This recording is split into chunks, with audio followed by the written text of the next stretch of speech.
Gregor, I'll be brief, promise. Good evening, everyone, and thank you for coming tonight. Welcome to the Serving Library, to Exhibition Research Lab, and to Liverpool John Moores University. That's the Matryoshka place where we are at the moment.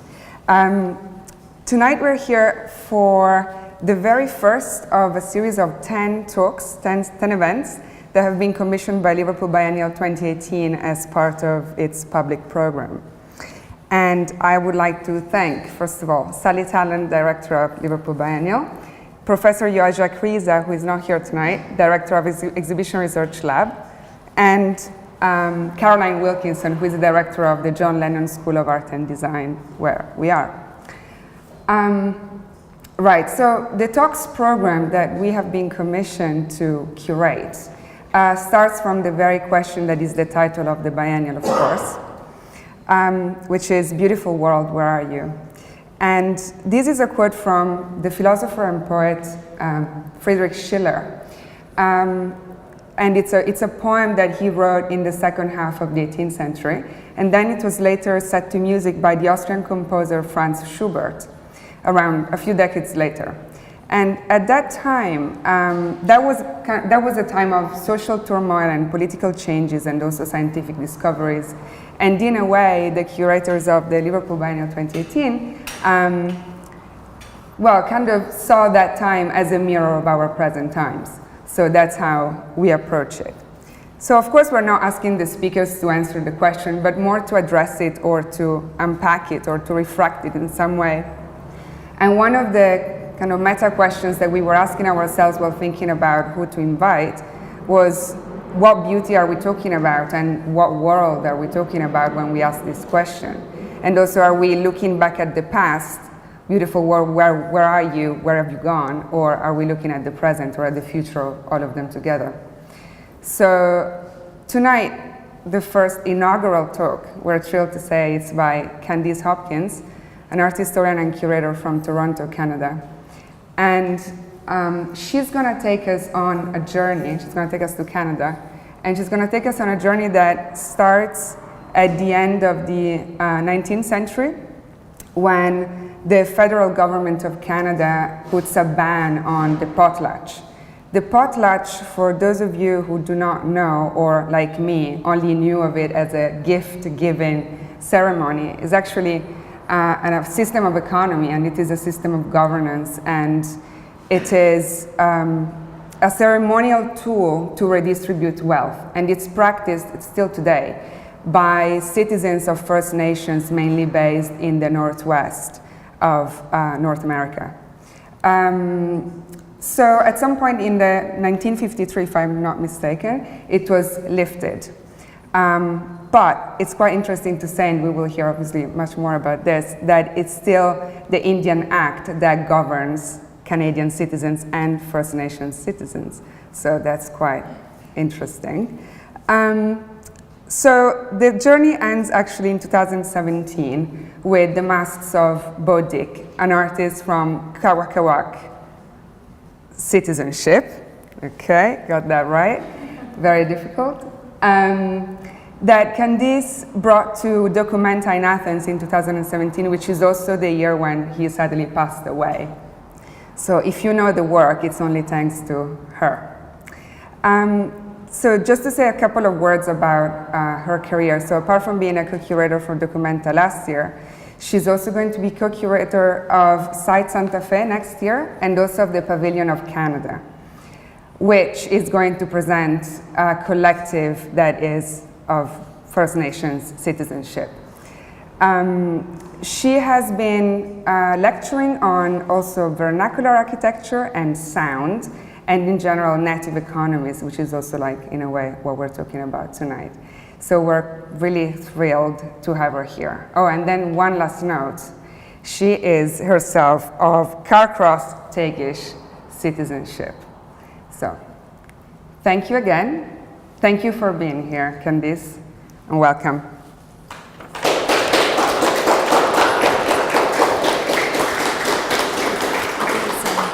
Okay, it's easier, no? Okay.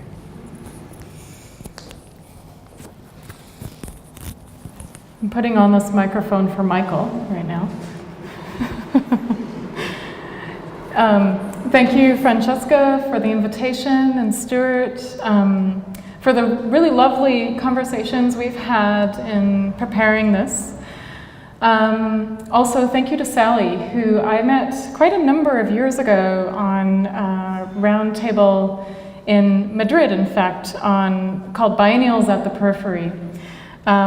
It's really lovely to be here in Liverpool. It's my first time.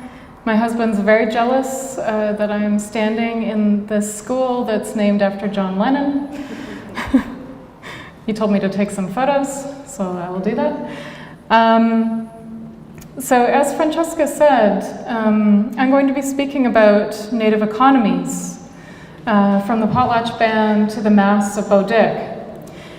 And I'm going to be doing this in a few different ways. So first, we'll in fact start with some listening. We'll start with sound. And much of what I will say at the beginning concerns history, but as we know of history, history always also concerns the present. So let's begin with the song.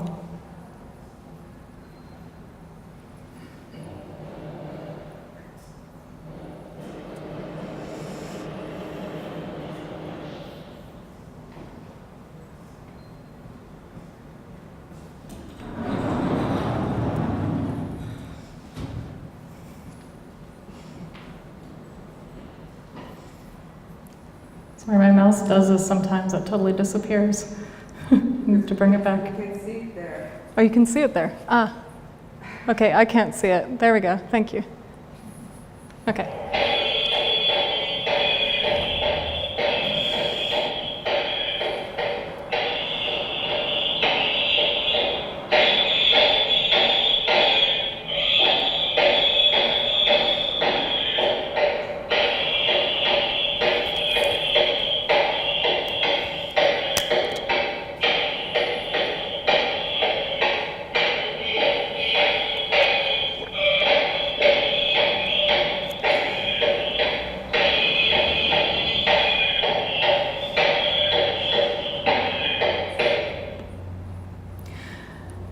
I wanted to begin with this song because song is also integral to ceremony, as is dance, as are the things of ceremony, which are masks and regalia, among many other items.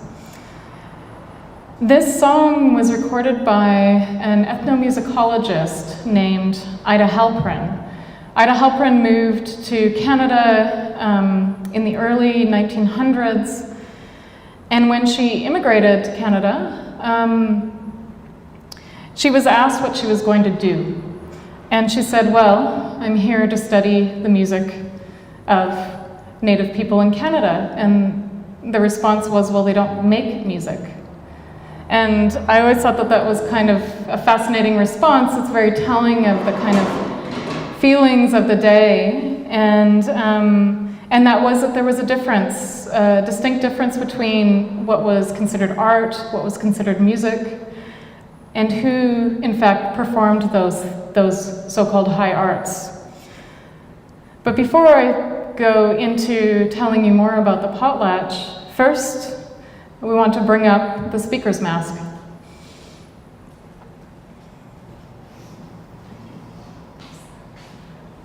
Thanks, Sarah. So this is Hayakanakela, a speaking mask. Each Namima or family group has a dedicated mask, and they're dedicated to speak the knowledge, and they're dedicated to speak this knowledge about family privileges. This includes stories, this includes governance, this includes marriages, this includes many, many things. And the open mouth is intended to enable oration. So I thought that it's only fitting to bring forward this mask first before I begin to tell you these stories. Mista and Nuumbalis, their Kwakwala words, their names bestowed on two new cultural centers in Alert Bay, British Columbia. And they were founded to house masks and dance regalia that was repatriated after the Potlatch Ban between 1885 and ending, some people say 1951, others say officially 1953. The word Nuwambulis and Kakwala means stories from the beginning of the world. Mista is a term given when something returns to its place of origin. And in the past, people who came home after being taken captive in a raid, perhaps, were said to have Mista. And although not originally used in this way, the masks and the regalia that have come back again to both Alert Bay and to Cape Mudge, they now also have Mista. And while the objects at Nuwambulis can once again tell their stories, those at Mista can also be witnessed. So in 1889, the German-American anthropologist Franz Boas interprets Alert Bay and also the Kwakwaka'wakw people as existing on Europe's outer edge. For him, they quite literally represented the conceptual and the geographic limit of European civilization. And he had to travel far to find it. In larger cities, he lamented that native people were already in European dress. And for him, these people were considered totally other, yet also the same. So what did Boas do? He went further up island, and in his failed search for absolute difference, something that he would have to actively invent as well as discover, he had to make the case that the Kwakwaka'wakw were not only at Europe's outer edge, but they were at the very boundary of Europe's knowledge as well. So this kind of limit played itself out in different ways, often through misunderstanding, much of which at the time revolved around the potlatch. So in early European texts, these ceremonies, which traditionally each have their own name and their individual characteristics, their social functions, and they often only take place at certain times of the year. So while there are now primarily 4 potlatches that are practiced in Alert Bay to coincide with the different seasons, at one time there were as many as 8, and at one time potlatches could last up to 3 months. So in these early texts, they called them medicine feasts. So the European authors understood that for Native people, healing was an irreducible part of the communal sharing of food and also the collective distribution of wealth. And the first spelling, in fact, of potlatch, which was P-A-T-L-C-H, emerged first in quotations, as though the namers were unsure of the name, struggling with what to call what they were witnessing. And whether the communal sharing of wealth was simply a gift with no expectation of repayment, or an act of reciprocity was also a point of contention in these early texts. So if indeed based on reciprocity, it brought it uncomfortably close to so-called European practices, and thus the uncivilized uncomfortably close to that of civilized society. And this necessitated that those in power, in fact, busy themselves in generating even more distance between this custom and other European traditions. Another motive for the Potlatch Ban was that in the months leading up to the ceremony, and in some cases up to a year, people were so occupied with the important tasks of accumulating and making things to give away, as well as new masks and regalia, that they didn't take part in other work. So the labor generated by the potlatch ceremony was clearly not on par with the labor of working, say, in fishing canneries or in other industrial pursuits. But I think the biggest threat was the fact that potlatches set in motion a separate system of governance and social structure that the colonizers could not countenance. So a leader, sometimes called a chief, confers and gains rank in the ceremony through displays of wealth, as well as very complex social contracts between hosts and guests, as well as complex social contracts between surplus and debt and interest. So there was no room for these two forms of governance on the frontiers of colonialism. And as Christopher Bracken has said in a great book called The Potlatch Papers, the thing called the potlatch is the point where the logic of colonialism comes to crisis. So the ban came at the time of another anxiety, and this one was economic. 1884 marked the beginning of a recession in British Columbia, and condemning the displays of wealth as particularly wasteful, as well as competitive gift-giving, for which the guest of a potlatch was then expected to respond later with an even greater display of wealth during the next ceremony, which essentially bankrupt the chiefs as well as the host community. However, even though they were temporarily bankrupted, they knew that those who were to host the next ceremony would repay them back with interest. And this social contract was also the reciprocal bond of ceremony. And in the early 1900s, the potlatch also changed because of the influx of paper money in coins.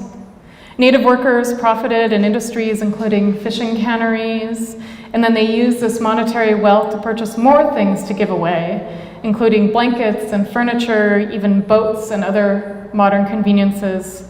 The best I think that I heard of was in Dan Cramner's Super Potlatch in 1923. They destroyed a pool table.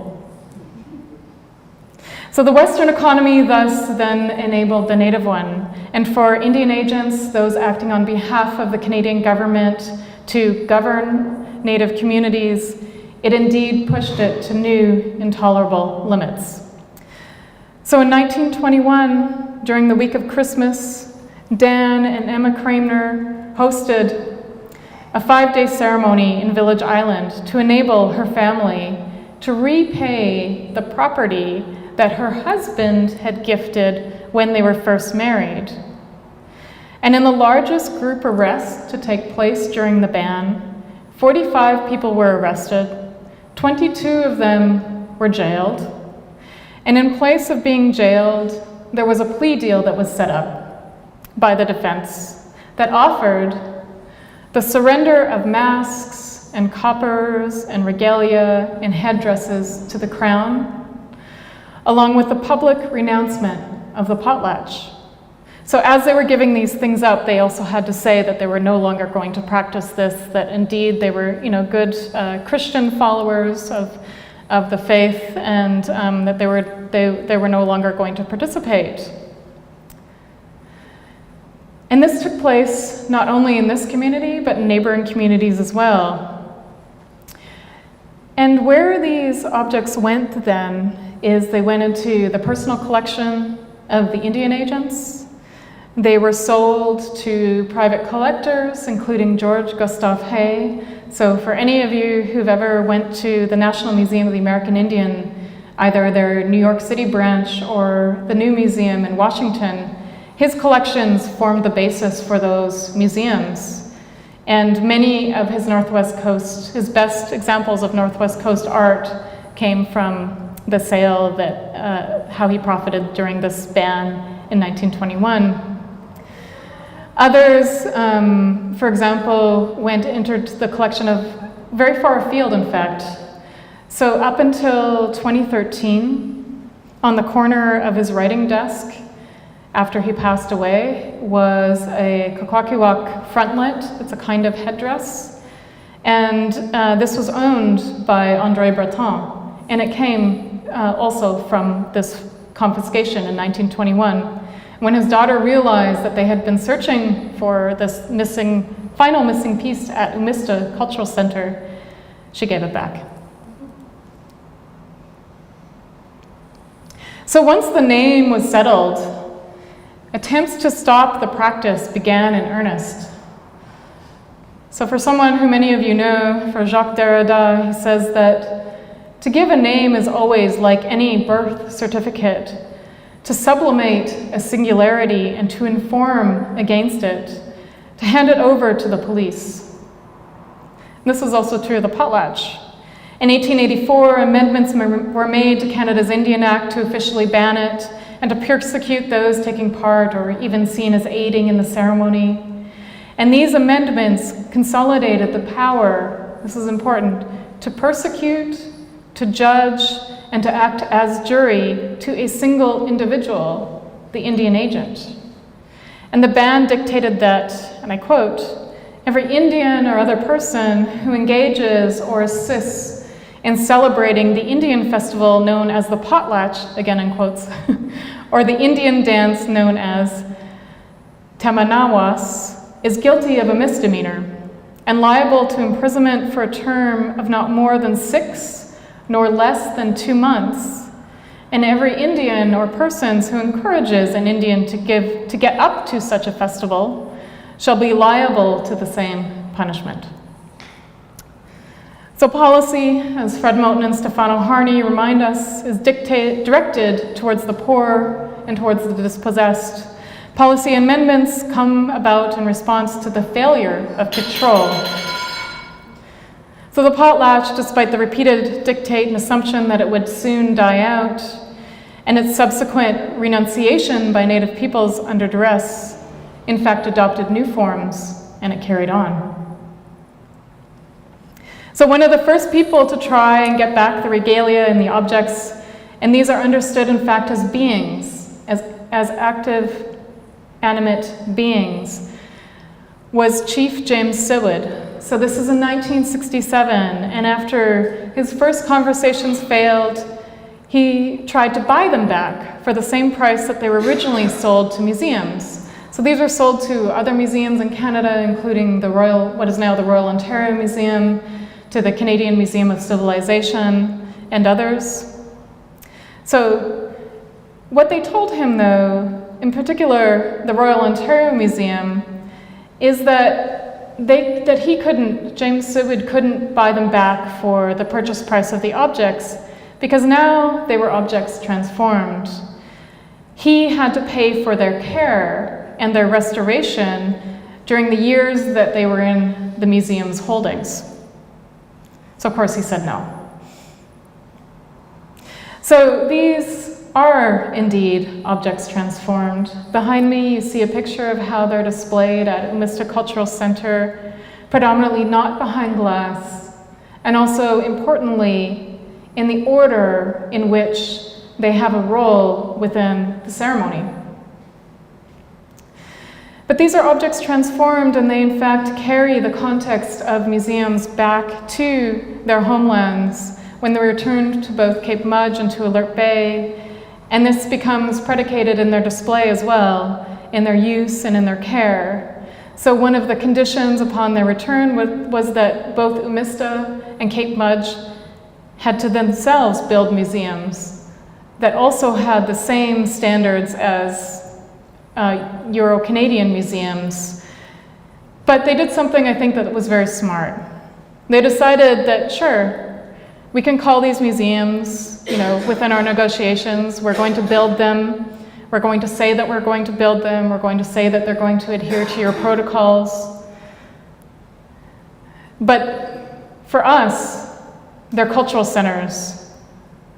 And within Mista, I think one of the most defining features of the space is certainly the repatriated masks and regalia, but it's the fact that the very heart of the space is open.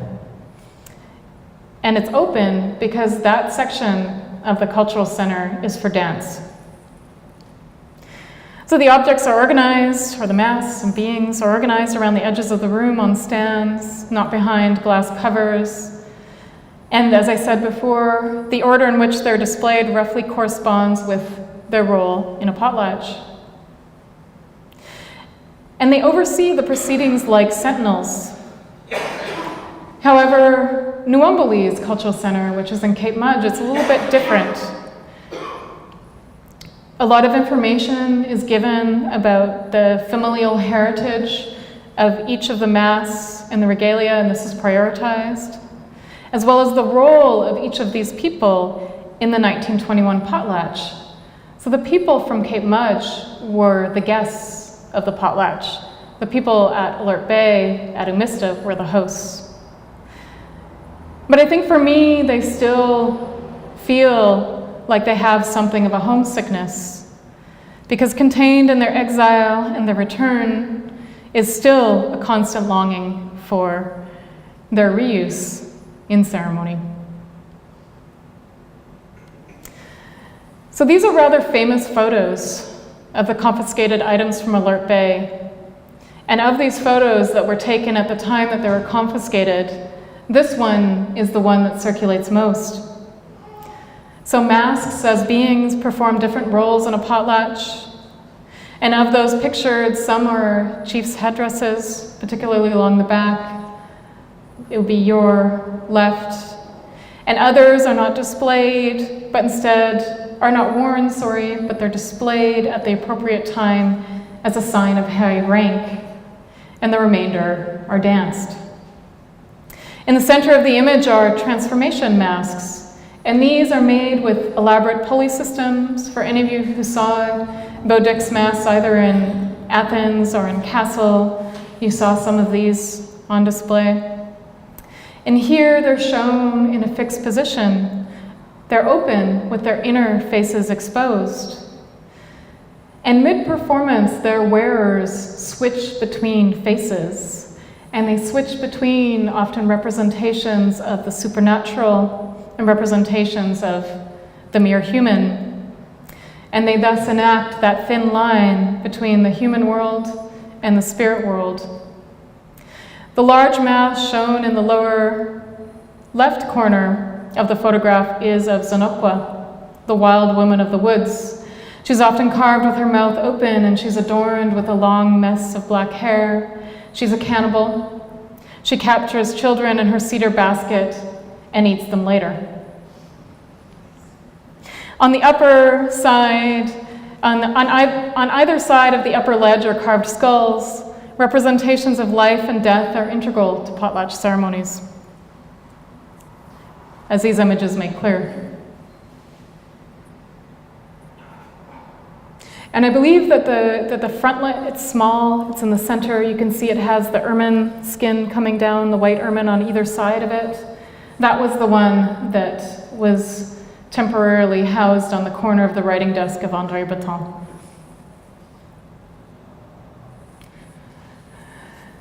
So now for the Bakwas mask.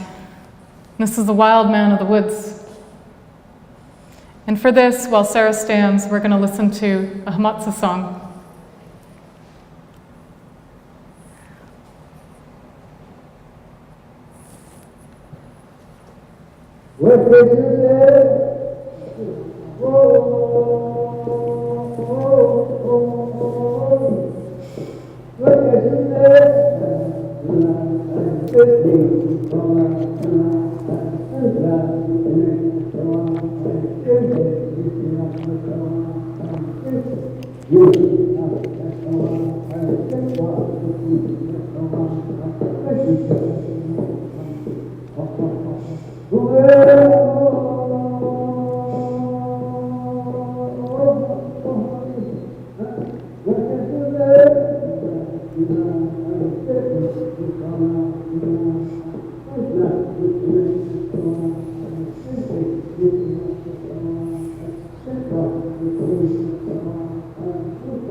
So the mass and the beings taken from Village Island and surrounding communities were gathered together like sinners in the Anglican parish hall in Alert Bay.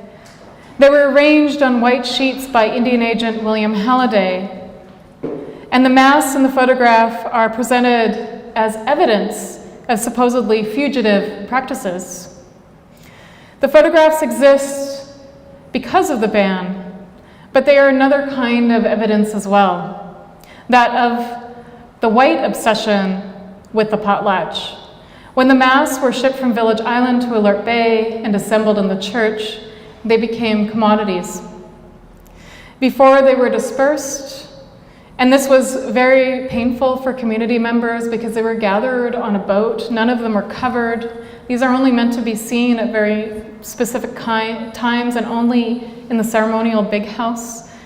People cried because it was like their relatives were leaving and they were no longer being cared for.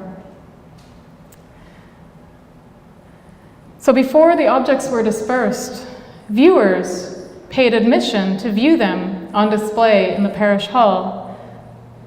And they were treated, things that were treated with relative indifference in the 1860s. By the 1870s, they were the subject of a moral crusade.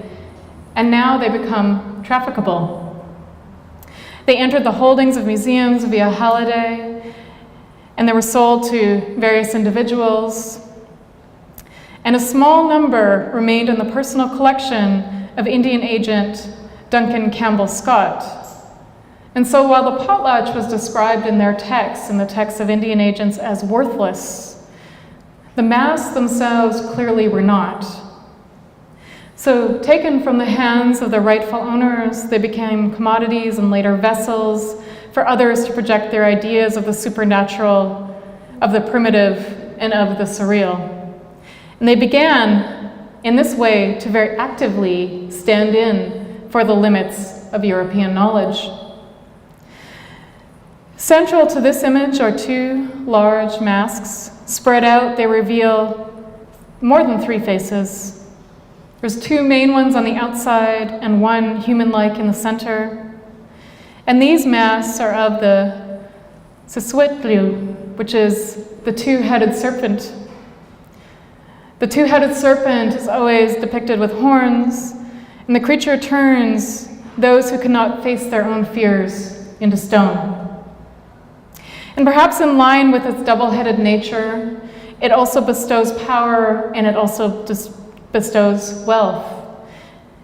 In fact, fishermen in Alert Bay and other communities wear the crest today. And in many ways, to be represented by this crest is in fact to not only bestow a person with great power, but in fact, you're trying to align yourself with the great power of the supernatural. So understanding that from a Kwakwaka'wakw worldview, human beings are not the all-knowing and all-powerful, but in fact, you are always subservient to the supernatural. That's why you're always trying to be in dialogue and in relation with the supernatural. And in fact, when we were organizing Beau Dick's installation at Documenta 14, I asked him about the heights. What height should all of these masks be that are on different stands? And he said, well, it's simple. You put the supernaturals the highest. You put those kind of human characters, shapeshifters as well, at our level. And you put those from the underworld at the bottom. And I thought that made a lot of sense.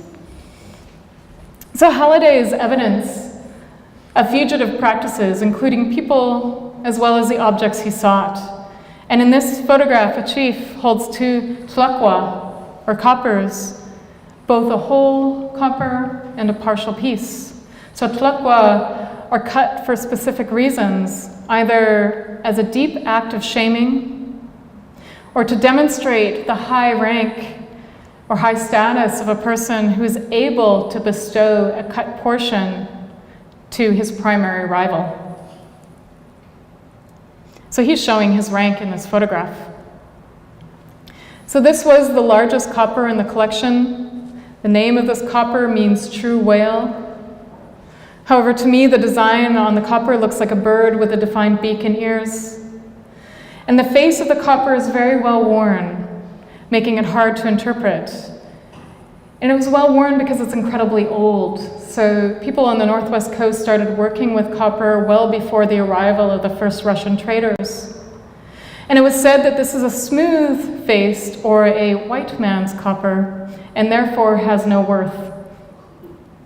However, its history indicated that in 1922, the copper was indeed valued at $250, which conflicts with the supposed worthless value of the smooth-faced coppers.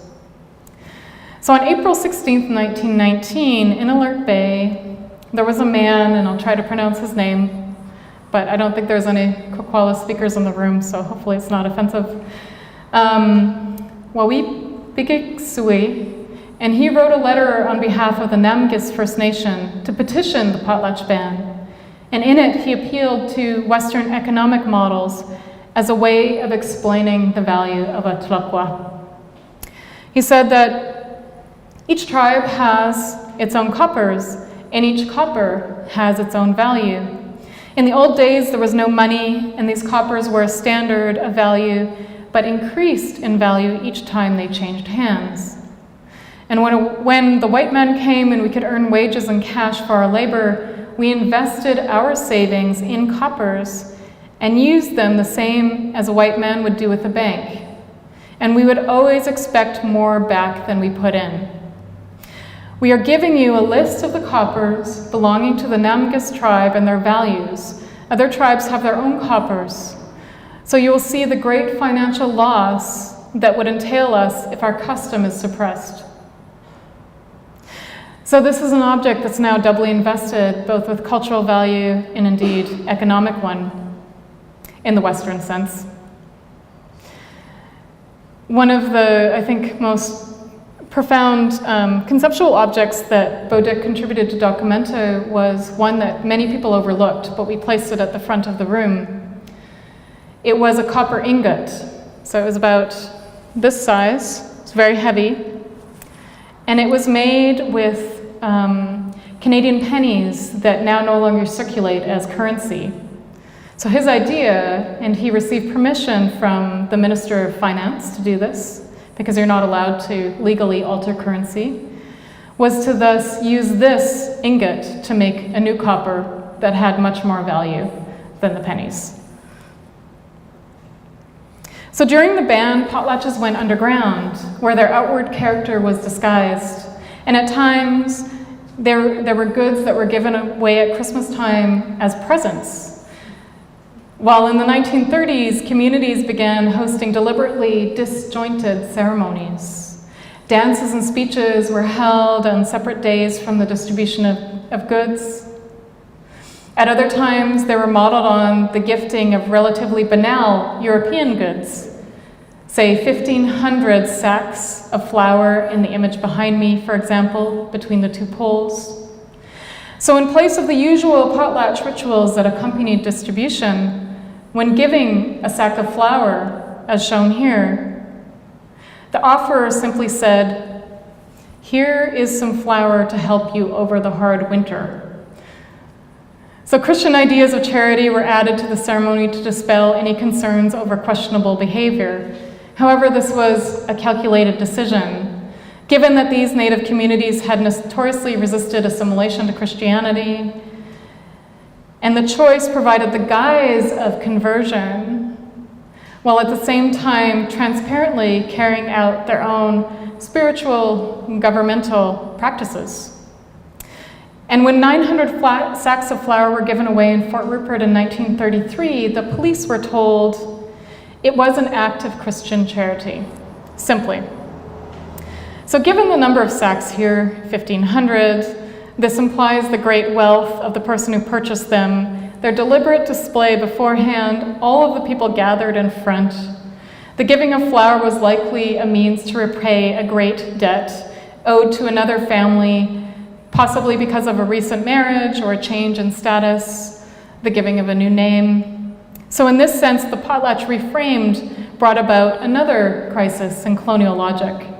Indian agents were well aware that this was a potlatch, it was happening openly, yet their strict description of the ceremony in their documents could not account for the changes in form and this inherent creative resistance.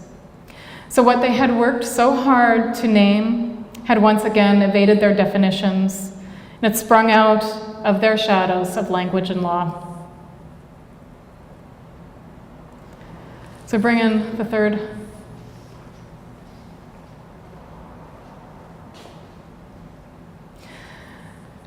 So this mask Bakwak Walak Nuiksui, man-eater at the north end of the world, is a Hamatsa mask. So much has been written about the Hamatsa ceremony, perhaps because it's a secret society and we're all attracted to secrets. It was used particularly as evidence of the savagery, the so-called savagery of Native people. It was also used as further justification for the criminalization of the potlatch. Originally held as part of Sateksa, or winter ceremonies, it's essentially a puberty ceremony. Young men enacted their procession of the man-eating spirit, the man-eater at the north end of the world. And by doing so, they were able to rid themselves of this spirit, to show their dominance over it, to show the dominance of life over death.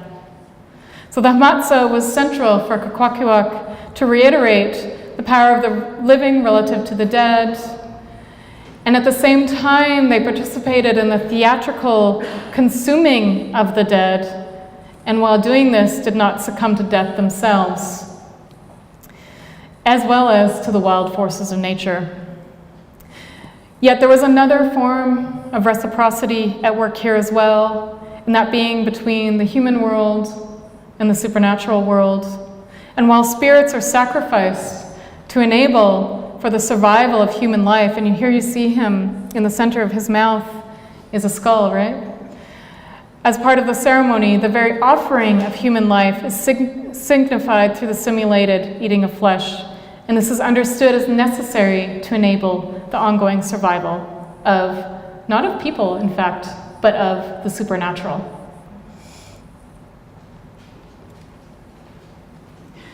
So here is the mask in the full regalia. So of course, to people like Boaz, this was incredibly fascinating because he had found, finally, the outer limits of European knowledge. And he couldn't help but take it on himself. So here is Boaz modeling for a diorama that was first displayed as part of the World Exposition in Chicago. And he is indeed enacting a part of the Hamatsa ceremony. He is in fact emerging from the mouth of the man-eater at the north end of the world. Here he is modeling for other dioramas as well in increasing states of undress, let's say.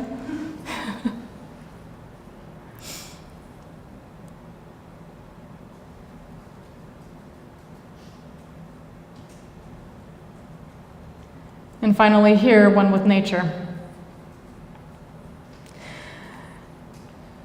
So this took place in 1893 when a group of Kwakwaka'wakw young men and their leaders were brought to Chicago as part of the World Columbian Exposition, not the World's Fair.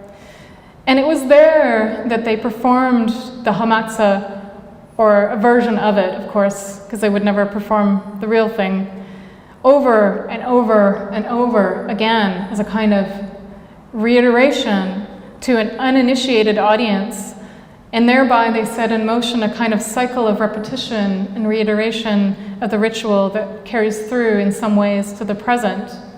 Although Boaz, I think, was very earnest in trying to suspend it in time through also his creation of dioramas. And he modeled for both the male and the female figures within these dioramas, as well as the ones that are still contained in the Museum of Natural History in New York. So here, if you look closely, you'll see all of the faces of Boaz, including him emerging from the mouth.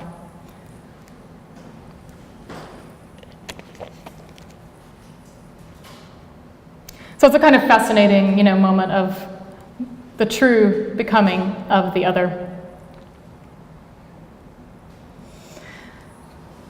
So to come forward a bit more to the present. So the Kwakwaka'wakw people make clear that dance is not only a celebration, although it is also a celebration. It's an integral part of the judicial system and indeed of their governance. And they declare that a strict law bids us to dance. So in 1975, when the first set of beings of mass of regalia were returned, people in Cape Madge and Alert Bay celebrated with dances that were not also simply celebratory. So, as I explained before, part of the agreement for the objects to come home was that they had to be housed in a museum. And with this, they took it as an opportunity to rethink what a museum can be. What a museum can be for them, for the future, and how they might display their returned belongings in a way that also talks to their complicated past.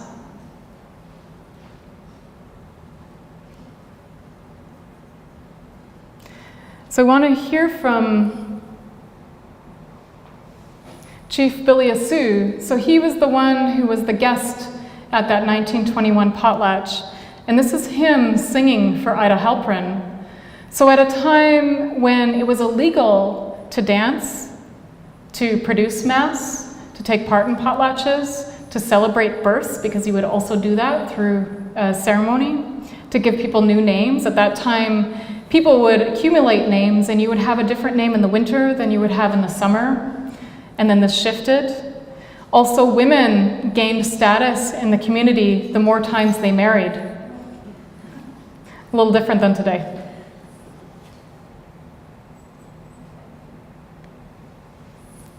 See if I can get it back.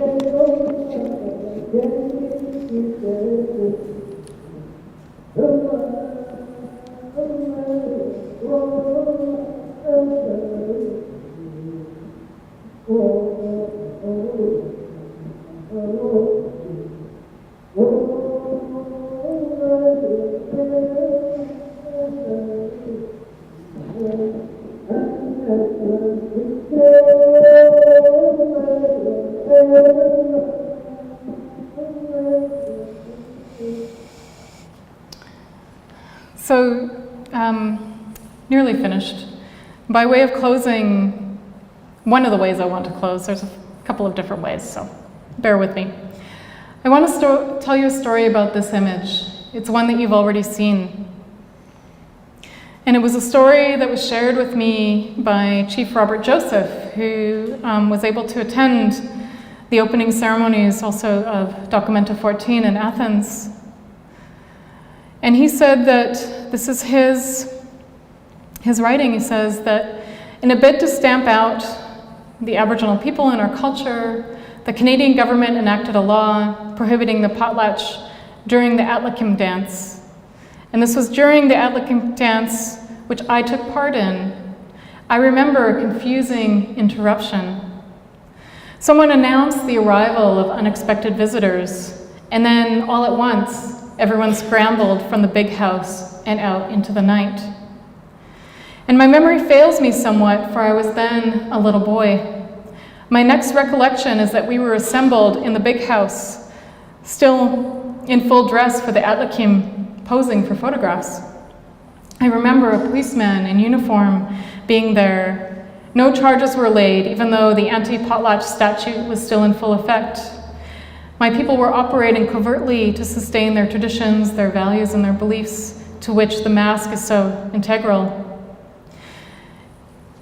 And when I showed him that I had this picture, and he was really taken aback because he said, "I'm in that photo." And he's the little boy, he's kind of under the arm of the person in front who's demonstrating a dance for the photographer.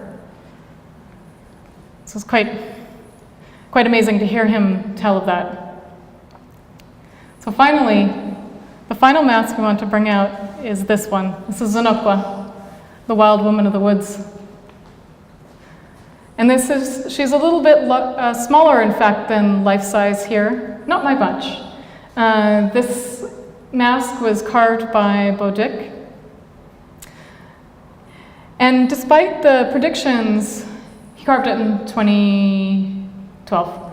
Despite the predictions of authorities and policymakers that the potlatch would disappear, which at the height of the ban were continually repeated by policymakers and by the accused, and the accused did this as a way to placate the authorities, the potlatch never died.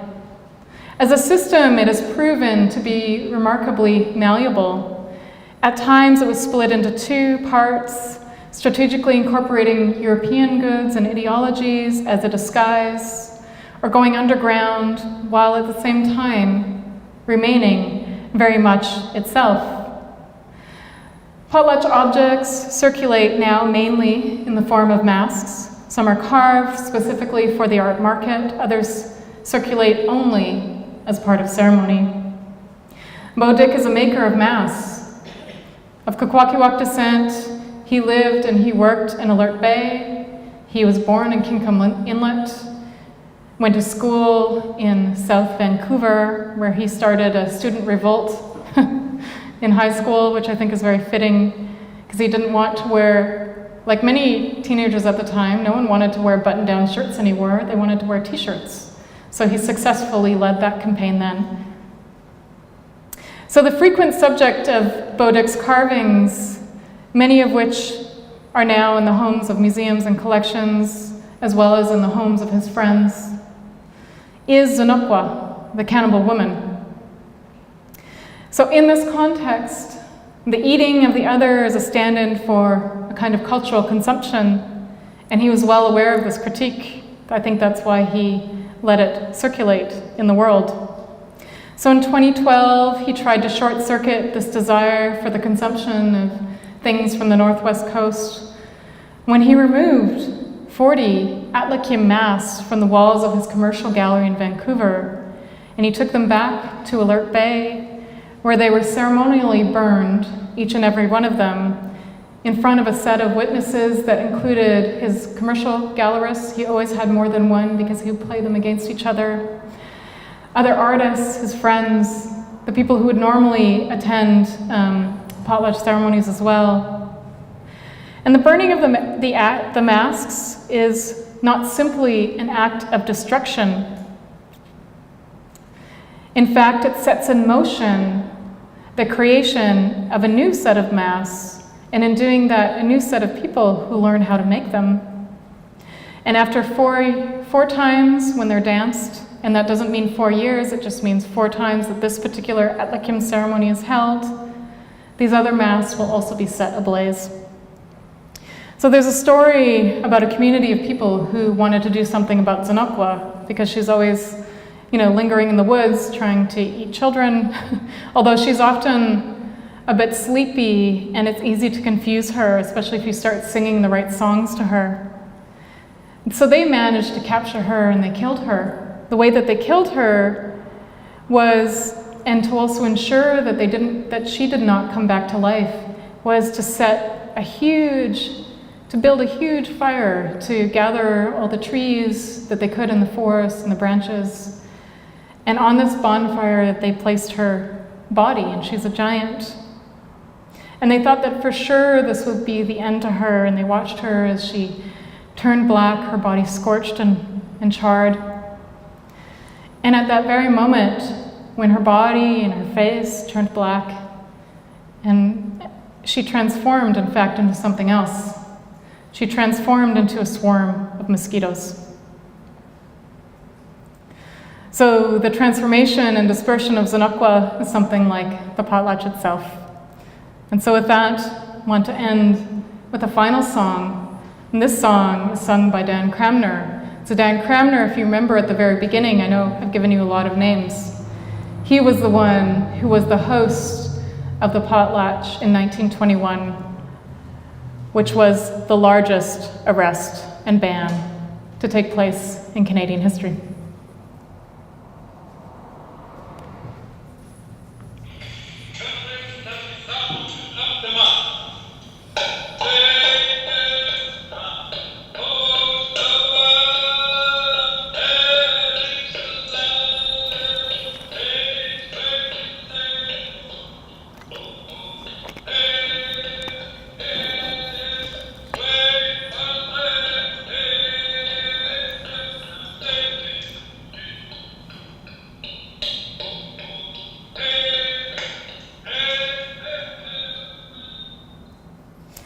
So thanks everyone for listening. Thanks for coming.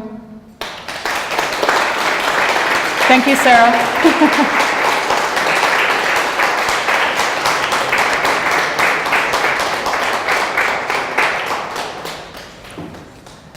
Do we have time for questions? Yeah, okay. We have time for questions, and I know that I've probably given you a lot of information that's, for some of you, probably quite new. So if you have, basic questions, that's great. Or does anyone want to start? Or if we don't, then we can enjoy more wine and we can talk amongst ourselves and also see the great works at the Serving Library. Yes. Yep, I see you. Mm-hmm. Mm-hmm. Thank you. Thank you. I appreciate it.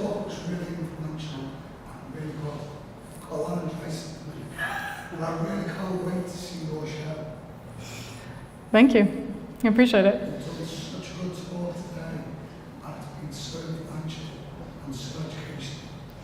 Well, I do know that the Liverpool Biennial, in fact, has a number of artists participating also from Canada who are First Nations artists, and I think that some of the things that I've spoken about carries through in their work in quite a productive way. So. I just want to say to you, well done, and well done to Sally Towers. Okay. After Lewis Pigs, being the Biennial, there was other chance. Thank you. Michael? I have a question. I was a bit curious about the story that you mentioned at the end of the burning of the masks. Mm-hmm. That wasn't the first time that he did that, right? This happened over multiple occasions. Yeah, it's happened conceivably for thousands of years. No, it wasn't the first time that he had done it, but it was the first time that he had ever done it within an art context. So, to remove the masks midway through the exhibition was to also mark that they were not for sale, that they were not commodities, even though this was within the context of his commercial show. And I think then what he said later as part of a documentary that was made about it that still hasn't been released was that he wanted to short circuit Western capitalism by doing this. So he was always, I think, trying to do that, trying to at the same time participate, of course, very actively in the economies of his own people, while at the same time being a participant in, capitalist economies and critiquing them all the while. So he always had very, very many different hats, I would say. And that was important part of the display at Documenta as well, is that we did display as many of the Atlakim masks as he had, and we borrowed as well from different collections. The majority of them are white. They were displayed in a circle, so you could go inside of them and look at them all in the face at our level, the human level. And the agreement that we had with him was that midway, also in Athens, when they were needed for a potlatch in May, they were to be sent back, and we were just going to display the empty poles. Unfortunately, what happened was he passed away very, very early and unexpectedly, so the masks stayed on with permission of the family, and then those masks didn't travel to Kassel, they went home, so, yeah. So there's very different levels of circulation going on. I have a question about the potlatch in general. I think it would be really useful if you could possibly explain a little bit more in detail how it actually works, because even though we talked about it, and of course you said many, many things already about it in itself, it's for some reason very, unfathomable for me to imagine that moment or those preparations and that labor, and without going into the symbolism. But right. So in a more kind of general way, like kind of dumbed down version of what it is. It's very hard because the word is a Chilkat word, potlatch, and it's a trade language that was developed on the northwest coast. So it was called Chinook jargon. So the word in and of itself has come to be a kind of a misnomer for many, many different specific ceremonies. And now it's also used in Native communities as that name, even though they all have their own specific names. So they all take different form, let's say. So in my community, where I'm from, in the Yukon, we hold them now only 1 year after someone has passed away as a memorial ceremony to help alleviate the grief. Not in fact, you could say of the person, like you could say the widower if her husband died, but in fact her guests.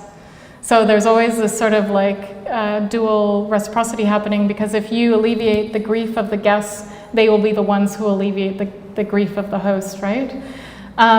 So that's one example, and they're much more modest than they used to be. So people gather, they bring things, food, and they're very short now, like they might just be a couple of days, for example. People will tell stories, they will bring out regalia, sometimes make new regalia. And I think that an interesting part of a Tlingit potlatch or memorial is that, you know, small amounts of money are given, in fact. They're all gathered in an envelope, but the money is symbolic. It's symbolic, again, as a kind of something that you can gift, and it's always small amounts, like $2 or $5 even now. So it's never, that part is never increased, but it was a way of incorporating Western economic systems. In Alert Bay, it's very, very different, because they even though the ceremony was so persecuted, they never had to take down their ceremonial houses. So when you go into the ceremonial house in Alert Bay, everything is high theater and it's extraordinary. So the house posts, which you see, let's see, here in the background, you see the house posts have wings. So at certain points in the ceremony, those wings actually flap, right? So everything is made as a kind of high, you could say high theater. And every potlatch is based on different dances, so there will be a lot of remarks that are given. People will come to the center, different dances will take place, other people participate in those if they know it and it's appropriate. And they're acts of celebration, and also to honor someone's passing. So the community in King Come Inlet, where Beau was born, and also in Alert Bay, because he was such an important figure, they're still preparing for his memorial potlatch. It was supposed to take place in May, but no one's ready yet. Yeah. Thank you. Okay, thank you for coming. Thanks for having me.